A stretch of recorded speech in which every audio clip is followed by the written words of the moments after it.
3 ingredienti, massima intensità di sapore. Oggi in cucina c'è Flavia Di Piatto. Ci fa vedere come preparare gli spaghetti burro e alici. Un piatto semplicissimo, ma attenzione, se sbagli un solo passaggio, rovini tutto. Alice, burro e magia in padella. Pochissimi ingredienti e massimo sapore. Cominciamo con un piccolo trucco da veri intenditori. Il parmigiano dei poveri, la muddica, il pangrattato tostato. Ma qui c'è un segreto. Lo arricchiamo con un tocco di sapore in più. Usiamo l'olio delle alici. Questo dà alle briciole un'intensità incredibile, un gusto che richiama il mare. Dorate, croccanti. Perfette.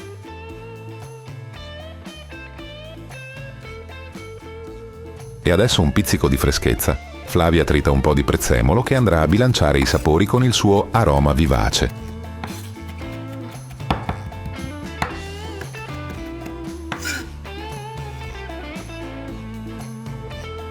Ora arriva il protagonista, il burro.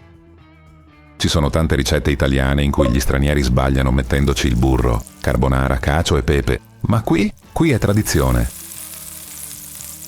Si scioglie lentamente, accoglie le alici e si trasforma in una crema irresistibile che avvolgerà gli spaghetti alla perfezione. Ed eccoci al momento della verità.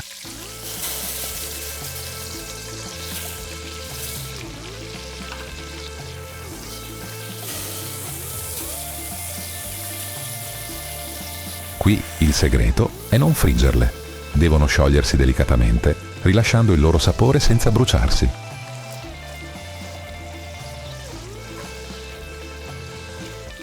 Fiamma bassa.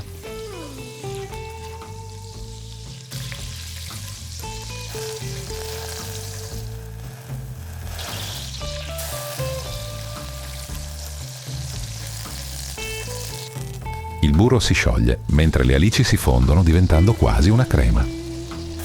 Gli spaghetti al dente.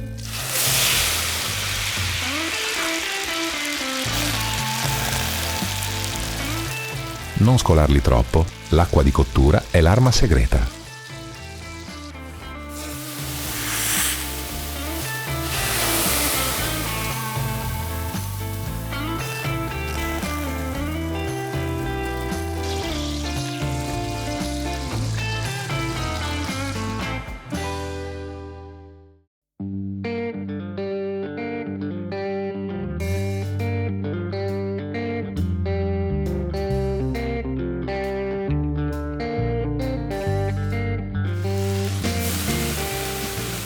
Mantechiamo con vigore. L'amido, il burro e le alici si legano in un'onda cremosa. Così nasce la magia.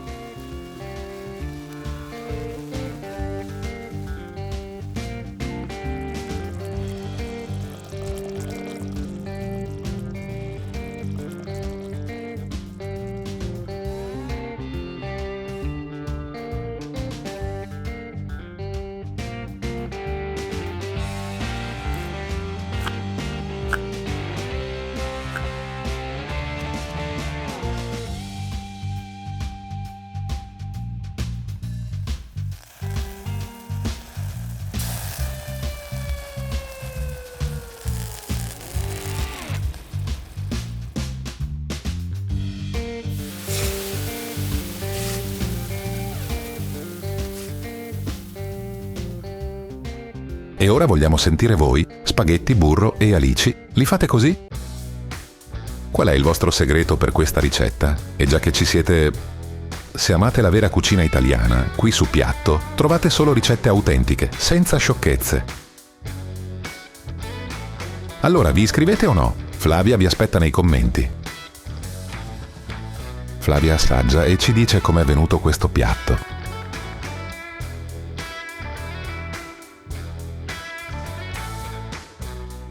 È bontà e semplicità in un piatto rapidissimo. Fatela, mi raccomando, iscrivetevi a Piatto se non l'avete già fatto e mettete un mi piace alla vostra Flavia Diamante. Adesso è perfetta, una pasta di tutti i giorni che vi rincuora. e ci vediamo alla prossima. E io bevo intanto.